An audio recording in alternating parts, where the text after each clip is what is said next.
Oke guys, jadi ini ada beberapa teman-teman yang kalian harus mewaspadai ya.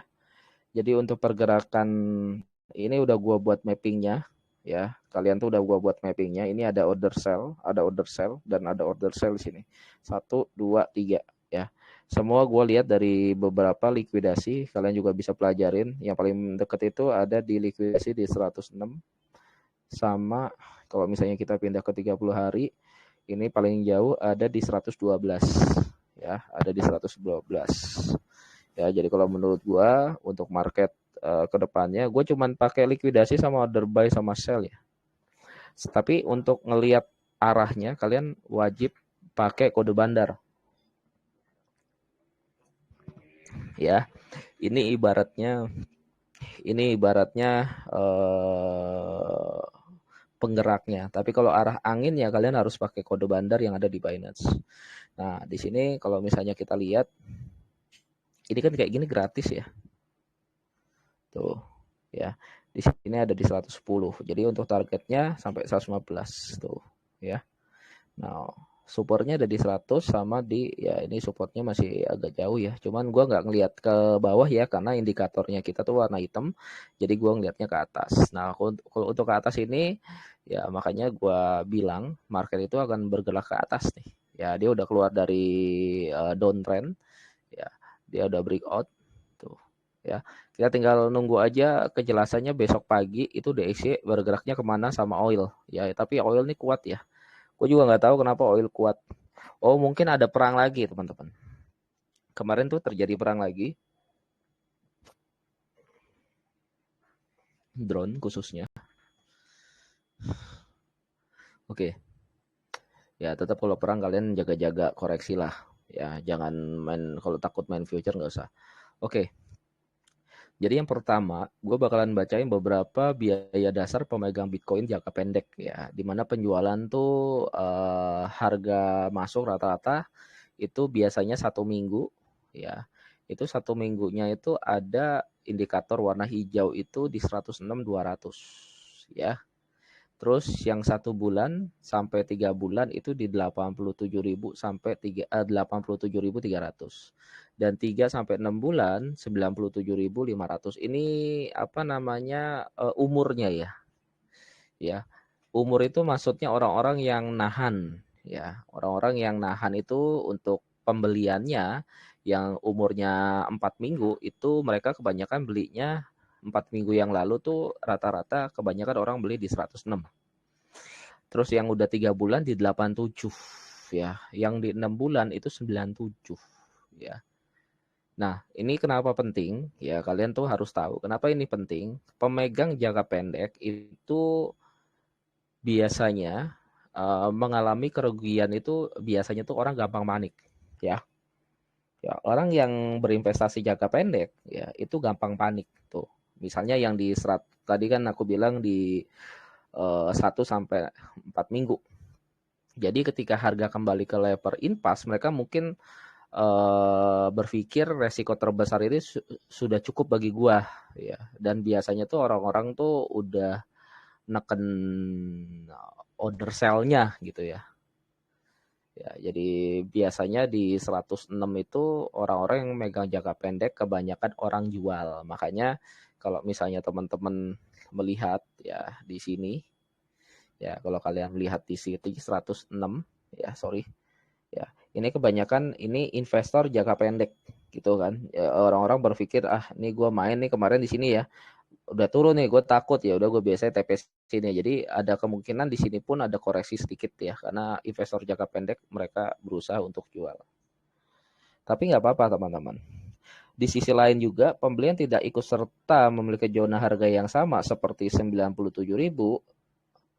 um, jadi gini jadi orang yang beli di sini, ini kan orang yang nge-buy di sini, ini berpikir kan orang biasanya yang jangka pendek itu mereka gampang panik ya. Makanya ketika mereka sampai sini mereka pasti jual. Tapi orang-orang yang dulu belinya di 97.000, ini kita ngomong ya. Nah, ini kan ada dua ya. Ya, ini kan ada dua yang beli area sini ya atau area sini. Biasanya orang jangka pendek kan di sini nih mainnya nih. Ini udah dijual nanti di sini. Nah, tapi orang-orang yang jangka panjang, jangka menengah di 97.000, orang-orang yang beli di 97.000, itu mereka lebih memilih untuk hold dan mereka mungkin jualnya di area 111. Ya. Jadi cara berpikirnya seperti itu, teman-teman. Ya. Pandangan gua dalam jangka pendek di 106 itu sebagai resistensi ya kalau menurut gua untuk jangka pendek. Tapi untuk yang 90.000, 97.000 itu jadi mungkin mereka lebih banyak hold ya. Gitu. Kurang lebih kayak gitu.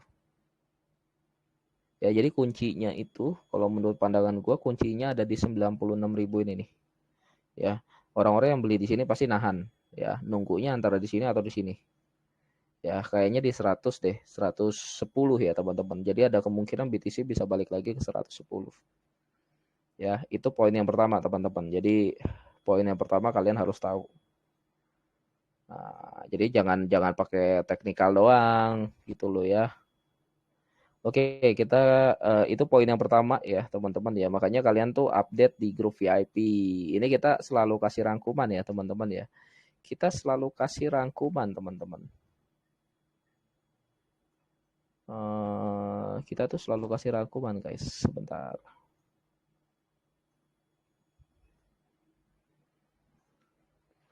Ya, nah ini.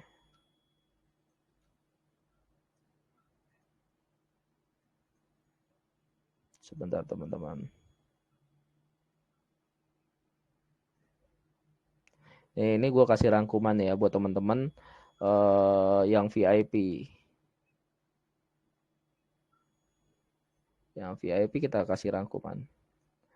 Jadi ada yang namanya pergerakan. Jadi ada yang sumbunya warna hijau, itu biasanya orang yang hold ya, yang jangka pendek, jangka menengah, jangka panjang gitu kan. Itu cara analisanya tuh beda ya teman-teman ya. Makanya yang untuk tadi gue bilang 1 minggu itu mereka berpikir mereka bakalan jual nih ya. Biasanya yang 1 minggu itu 1 sampai 4 minggu tuh mereka gampang panik ya kan. Terus kalau misalnya yang 3 bulan sampai 6 bulan dia ada di tengah nih, lebih memilih holdnya itu yang 3 bulan ya, untuk nahan 3 bulan. Yang 3 bulan lalu dia nahan itu biasanya mereka lebih banyak hold. Oke, yang kedua. Ya, yang kedua seperti apa nih Bang? Ini untuk analisa gua yang kedua ya. Sebenarnya analisa yang kedua hampir sama ya teman-teman ya.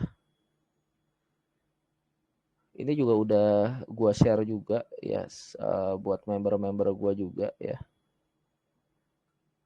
Sebentar.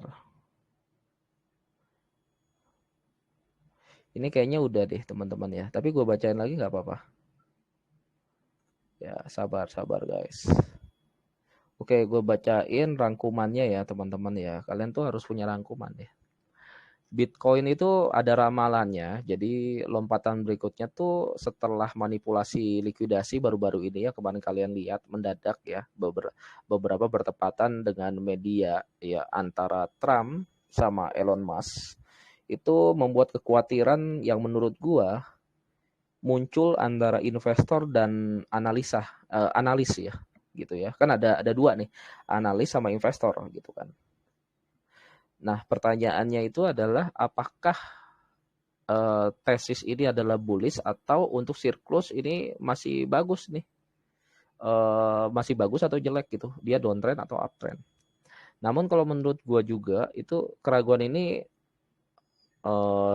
kalau gue ngelihat dari on chain metric ya menunjukkan sinyalnya masih bullish gitu. Yang pertama Bitcoin nih yang kita bakalan bahas ya. Yang pertama yang bakalan kita bahas itu cadangan Bitcoin ya di bursa, di CEX ya. Pertanyaan itu terus menurun beberapa minggu lalu. Cadangan tersebut tuh turun dari 2,4 juta menjadi 2,3 juta Jadi penurunan itu sebesar ya kurang lebih sekitar 2-3% lah. Ini sangat bullish untuk Bitcoin karena beberapa alasan menurut gua. Ya, yang pertama, BTC ditarik dari bursa, berarti jadi ditarik dari bursa, dari exchange, keluar dari bursa, berarti mengurangi tekanan jual. Ya. Yang kedua, ini mencerminkan kepercayaan investor yang kuat ketika bursa berpusat ke CEX, gitu ya. DEX DEX ya itu kan kalian udah masih tahu belum DEX sama CEX ya? Itu belajar lagi dah tuh.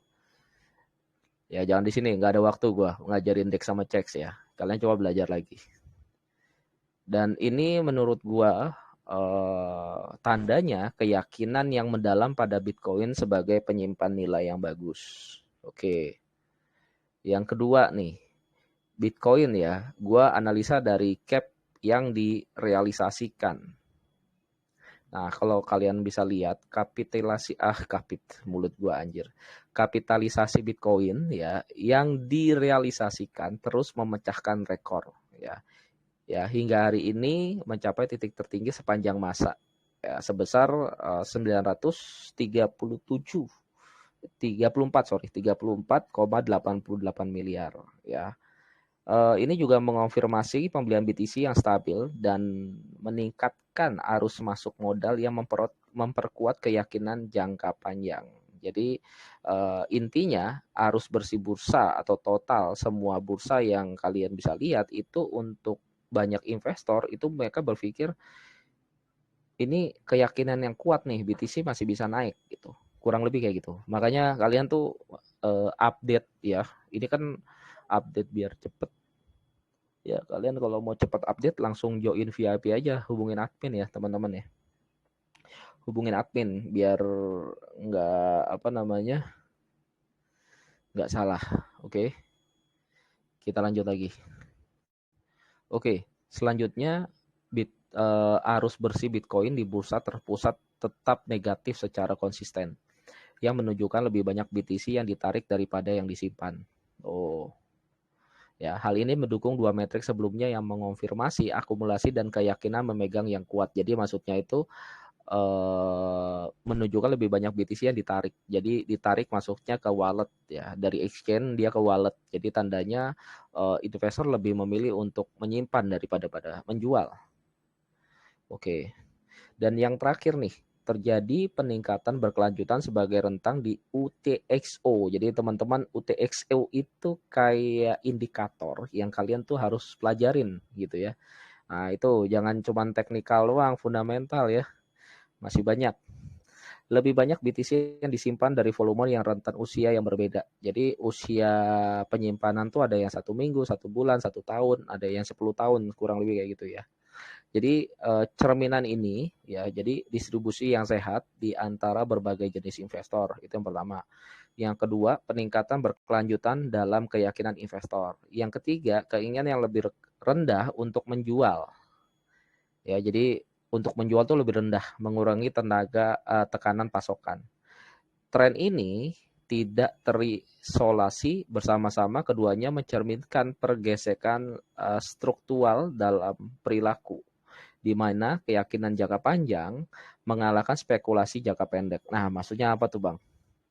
Jadi keyakinan jangka panjang mengalahkan spekulasi jangka pendek. Jadi lebih banyak investor meyakinkan untuk menahan jangka panjang daripada eh, banyak orang yang pengen spekulasi jangka pendek. Jadi keyakinan jangka panjang tuh lebih kuat dibandingkan dia bisa mengalahkan spekulasi jangka pendek. Jadi untuk spekulasi jangka pendek, untuk scalping jangka pendek, mereka lebih memilih untuk jangka panjang aja gitu. Jadi kalau menurut gue ini satu indikator juga bullish ya. Oke, kita baca lagi beberapa indikator. Jadi jangan baca satu indikator doang, teman-teman. Oke. Nah, ini ada indikator cukup bagus. Gua share juga di member gua ya. Di member VIP. Jadi buat teman-teman jangan lupa. Jadi kita juga ada rangkumannya teman-teman setiap hari ya. Ya, jadi kita tuh ada rangkumannya setiap hari. Sebentar, gue bakalan bacain ke kalian semua. Mumpung hari ini gue baik, gue kasih gratis. Oh, biasanya tuh kenapa analisa kitaku lebih akurat ya, karena ya, oke.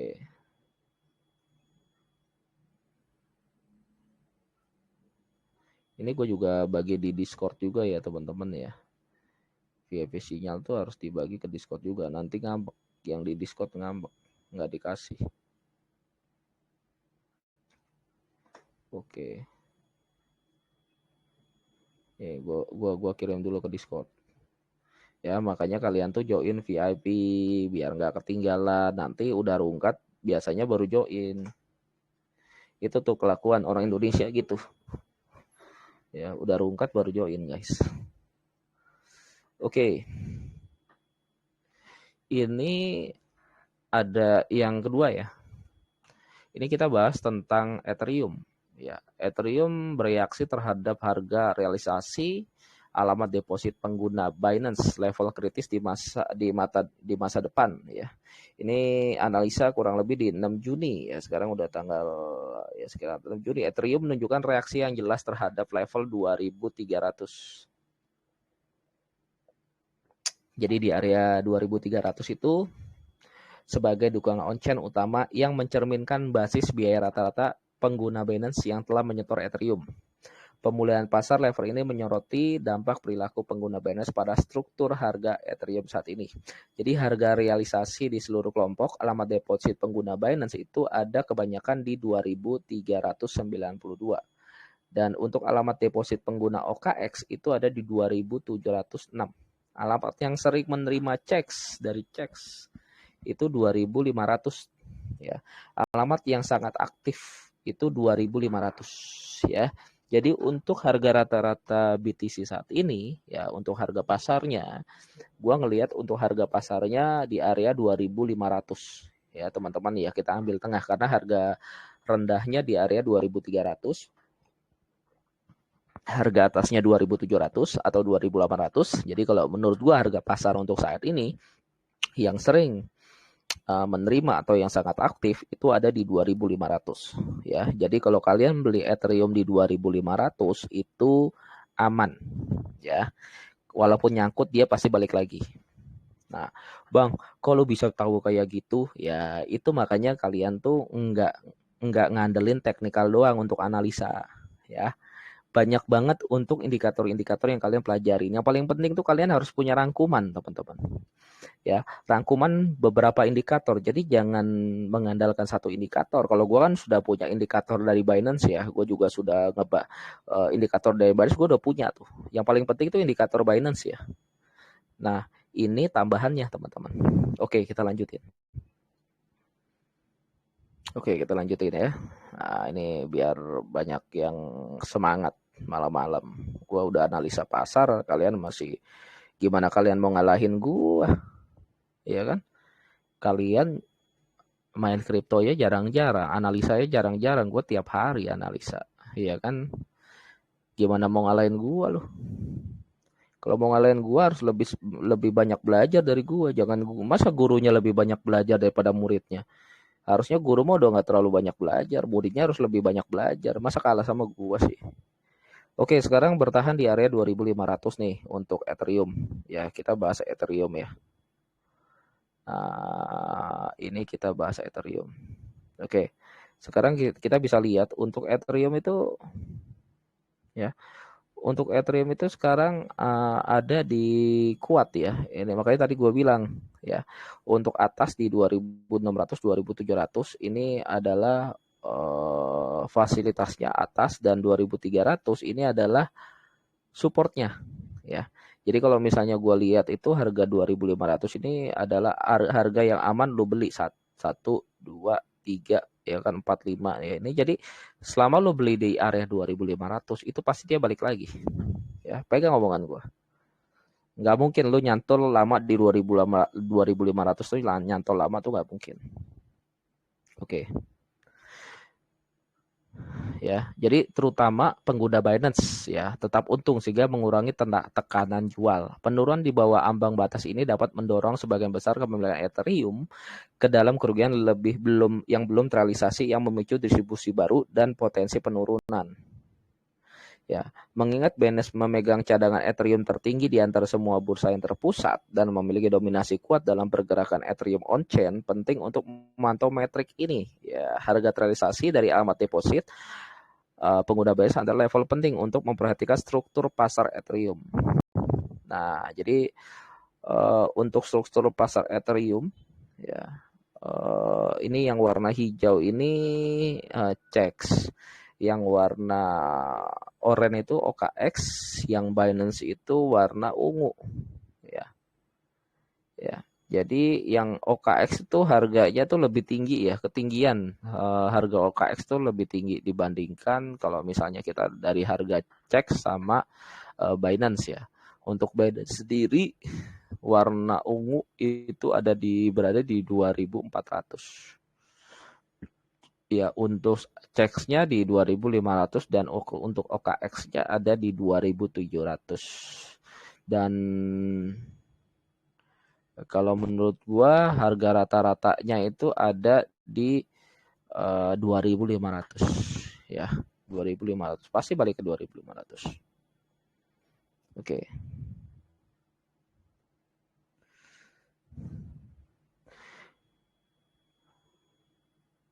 Ya, jadi 2.500 kalian masih oke untuk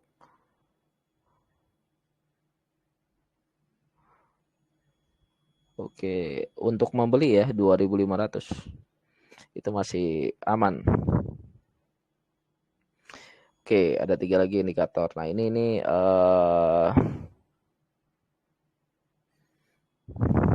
oke. Ini major ya, major Binance withdrawal. Oke. Sebentar. Ini coba gue pelajarin dulu sebelum gue ngomong ke kalian. Takutnya nanti kalian makan mentah-mentah lagi. Oke, teman-teman.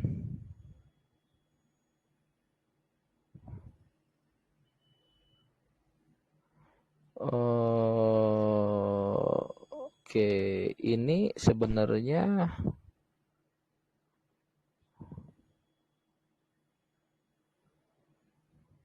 ya, ini teman-teman harus perhatikan ada arus cash flow keluar masuk ya, ada arus keluar masuk, kalian benar-benar harus memperhatikan. Sebentar.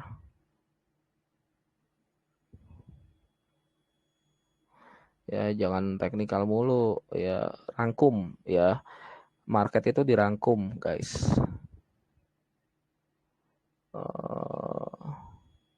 Sebentar, rangkumannya mana nih? 1, 2. Oke, ini ya. Nih, gue kasih rangkuman ke kalian semua.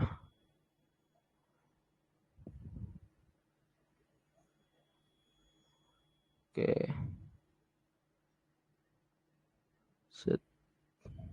Satu lagi, ini. Ini. Oke. Gua kirim dulu di Discord ya. Jadi ini gua kirim dulu untuk rangkumannya ke VIP dan VVIP. Nah, jadi rangkuman ini kalian bisa pelajarin ya. Dan gua cuman bisa bantu ngebacain buat kalian gitu. Nah, oke, kita mulai ya. Oke, sudah siap belum? Ya, sudah siap. Tengah malam kalian begadang sama gue. Nih, ya, jadi jangan males riset ya. Jangan pengennya tuh instan. Semua tuh pengennya instan, semua tuh pengennya cepet ya. Pengennya untung terus ya. Pengen untung tapi malas belajar. Nah, goblok aja kayak gitu. Mikirnya goblok kayak gitu. Ya. Kalau mau untung banyak belajar, benar-benar harus hati-hati. Masuk itu jangan asal masuk. Pelajarin dulu marketnya. Oke. Jadi penarikan besar Binance dan LTH mencapai cap break 37 miliar US dollar. Ya. Dalam aktivitas pasar baru-baru ini, Bitcoin mengalami peristiwa likuidasi jangka panjang yang signifikan ya kemarin ya. Kalian bisa lihat di 110 ya. Jadi langsung likuidasi, tapi nggak perlu takut karena di situ tuh langsung naik lagi teman-teman ya. Kalian bisa lihat untuk charts-nya kalau di BTC ya, tenang aja ya karena tadi gua udah kasih tahu yang pertamanya tadi, karena banyak paus itu lebih memilih untuk nyimpan duitnya, nyimpan Bitcoinnya karena pada pindahin ke wallet gitu. Jadi kalian harus bisa ngebaca indikator ya. Jangan males. Oke, peristiwa likuidasi jangka panjang di 160 juta dolar di Binance ya. Peristiwa likuidasi panjang itu baru-baru ini melibatkan likuidasi besar 160 juta ya. Yang terutama memenuhi posisi jangka panjang dengan leverage ya. Leverage-nya tuh tinggi biasanya. Kelompok likuidasi terkonsentrasi sekitar level di 110 ya. Kemarin tuh berarti di 110 tuh banyak likuidasi karena memang kalian tuh harus pelajarin yang ini, Bos. Nah, yang ini. Jadi kalian tuh harus mempelajari yang ini. Kemarin kan memang kena likuidasinya di sini. Ya, area 110. Memang sudah kena nih. Nah, ini kan tuh BTC bakalan ke 104 lagi, naik lagi. Nah, tapi untuk target gua tuh untuk BTC apakah bisa ke 108 sampai di 114 atau 15. Menurut gua tuh masih masuk akal ya.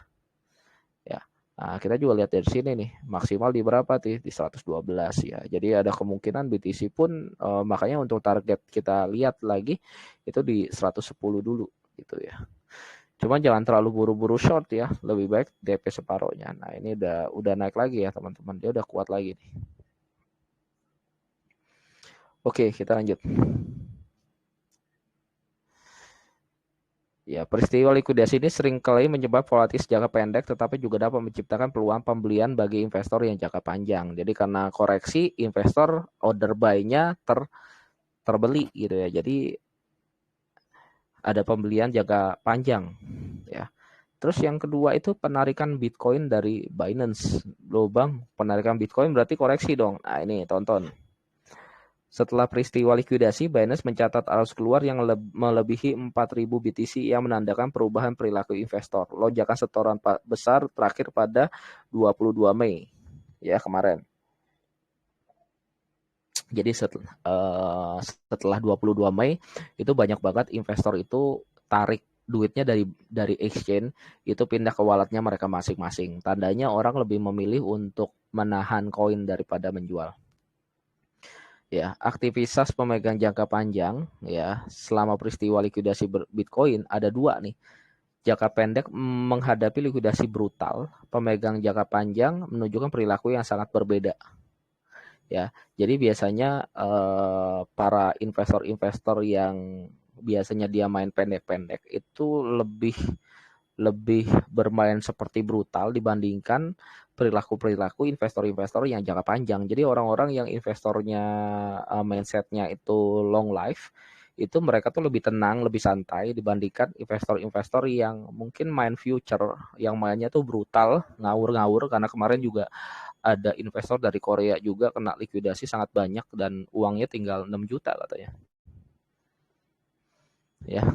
Dan kedua, menurut grafik cap realisasi posisi bersih ya, kapitalisasi yang jangka panjang direalisasikan kini telah melonjak melewati 37 miliar ya. Kesimpulan apa selanjutnya nih di Bitcoin ya. Jadi kalau menurut pandangan gua, yang pertama aktivitas pasar terkini menyoroti 3 dinamika penting ya.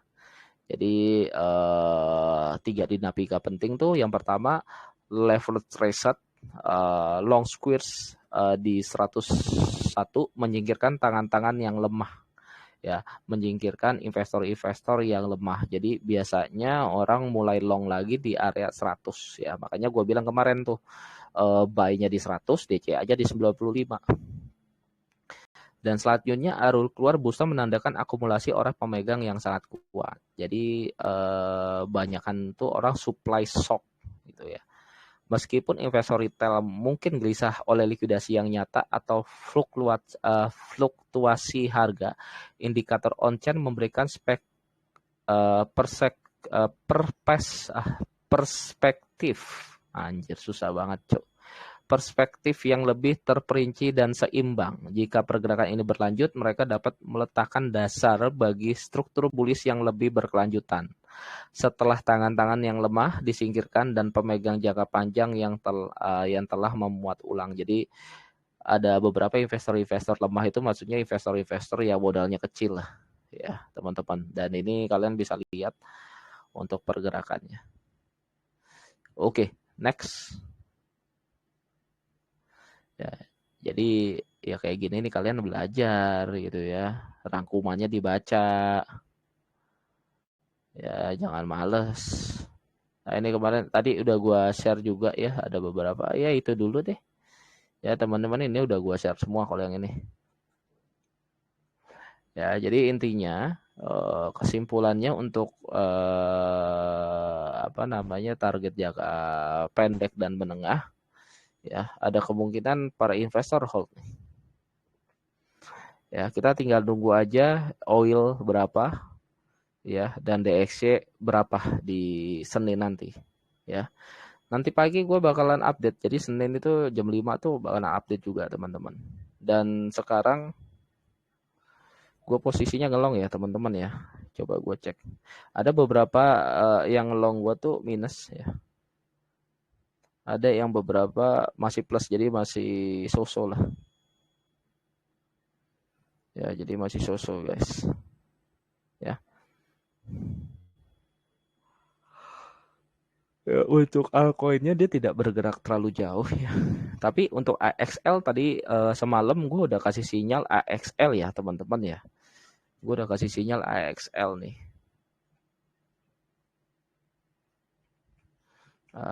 AXL. Jadi kemarin tuh udah gue kasih sinyal untuk AXL buat kalian semua kan. Nah, ini sebenarnya sinyalnya udah gue kasih bos.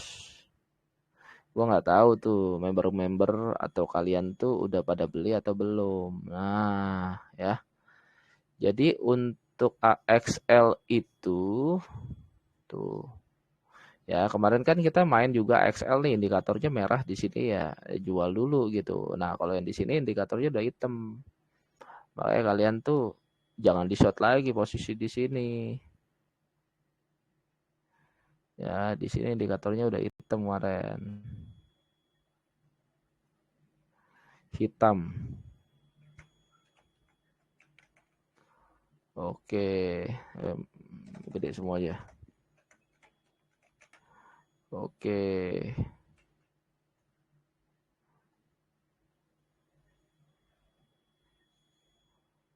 Oke, yang putih aja. Ah. Oh enggak, hitam aja, hitam. Nah, tuh ya. Jadi indikatornya hitam di sini. Nah, ini fasenya dia udah posisi profit dengan target di 2,3. Nah, ini ya kalian main spot juga bisa ya, teman-teman ya. Ya, jadi kalau indikatornya merah, kayak dulu kan merah juga nih di sini nih di bulan Maret 2024, gue juga udah pernah bilang ini indikatornya merah. Ya, teman-teman ya, ini udah gue kasih tahu tuh indikatornya kalian merah, jangan dibeli lagi kalau udah di sini. Bener kan, longsor semua kan. Nah, pas di sini, ya ini kurang lebih di Agustus 2024 nih hitam.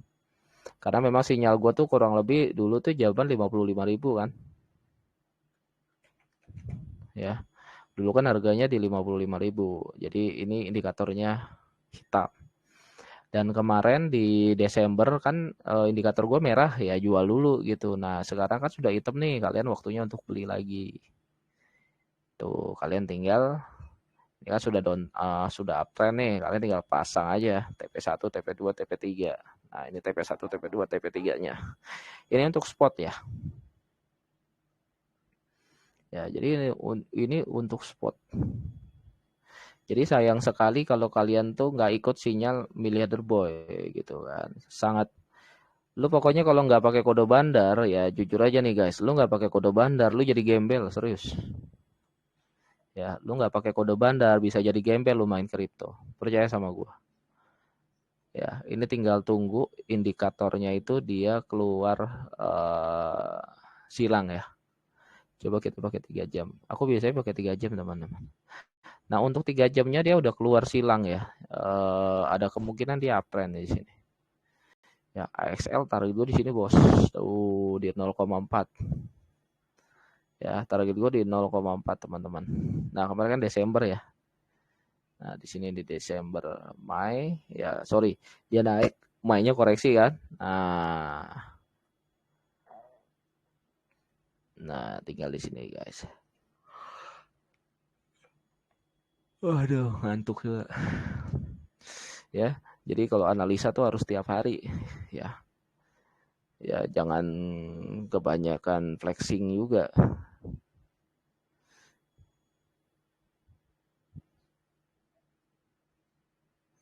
Ya, oke. Kita juga lagi nunggu itu. Ini gua kasih sinyal untuk AXL ya. AXL cukup lumayan gacor posisinya. Bagus juga teman-teman. Tuh. Oh. Ya teman-teman untuk AXL positioningnya ya masih nggak terlalu jauh deh, nggak terlalu signifikan gitu kan. Tapi posisinya udah bagus sih. Yang penting dia udah keluar zona downtrend. Kalau udah zona downtrend udah keluar, tinggal tunggu aja ya teman-teman ya. Kayak di sini, satu garis dia naik nanti. BTC udah di 106 nih teman-teman. Balik lagi di 106. Ya, coba kita pakai BTC. Nah, ini Kuanda. Ini analisa gue dari zaman dulu ya, teman-teman ya. Lu mau pasti bingung. Bang, kok banyak sih analisanya terpisah semua, Bos. Tuh, lengkap, Bos. Oh, lu enak update di VIP gua, Bos. Sudah lengkap, Bos. Nah, ini target gua, Bos. Tuh, walaupun dia koreksi-koreksi pun dia nggak jauh, dia paling setway di area sini. Dia bisa naik lagi terakhir Januari deh tuh. Ya, ini pergerakannya ya. Ini posisi merah kuning ya akumulasi dan di sini pump, di sini koreksi dulu. Jadi ini akumulasinya sekarang posisinya di sini dia bakal akumulasi dulu ya naik turun sideway. Jadi kalau yang kuning ini sideway teman-teman ya. Yang kuning ini sideway. Ya, dari sini tuh sideway. Ya. Sebelumnya merah kan koreksi dari sini, sideway dulu, hijau baru dia koreksi lagi. Ya. Ini juga sama nih. Posisinya dia ada kemungkinan dia setway dulu, habis setway pump, habis pump baru dia koreksi. Ya, koreksi agak jauh, Bos. Ya. Ini adalah indikator di mana pasti banyak yang ngikutin gue nih nanti. Ya, ini area sell ya. Ya, area sell, area no trade, buy no trade gitu ya. Ada area buy juga sama ngelong. Jadi khusus buat main future tuh enak banget di posisi ini. Ya. Cuman nanti setelah Desember ya ada kemungkinan dia crash. Ya. Tapi bisa aja bisa mundur teman-teman. Ya, bisa mundur. Dan untuk sekarang indikatornya warna hitam kan kemarin kan. Nah, ini hijau, hitam, oranye tuh di sini teman-teman. Ini oranye. Gue belum buat oranye. Nah, ini oranye.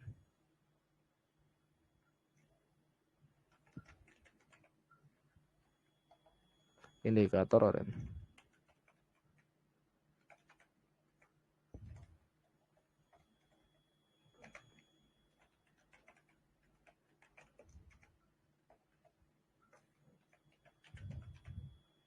Oke, di sini indikator oranye. Kita kasih warna.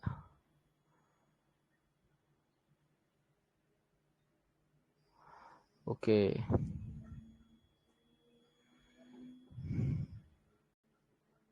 Di sini indikator oranye ya.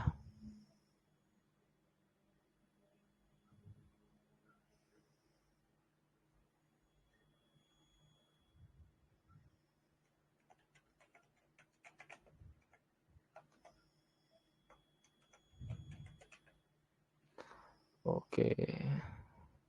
Nah, gue belum tahu ini indikatornya apa.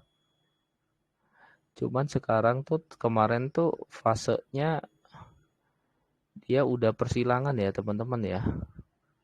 Jadi bisa aja dia ini kan uptrend terus dia downtrend tapi dia balik lagi guys. Ya, dia balik lagi nih makanya bingung dia orang-orang. Kita pakai 3 hari deh.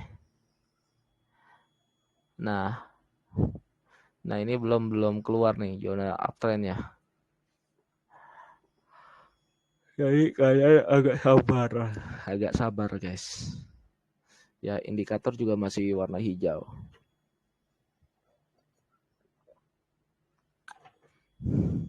Oke, itu aja dari gua. Semoga informasi ini bermanfaat. Besok pagi gua khusus untuk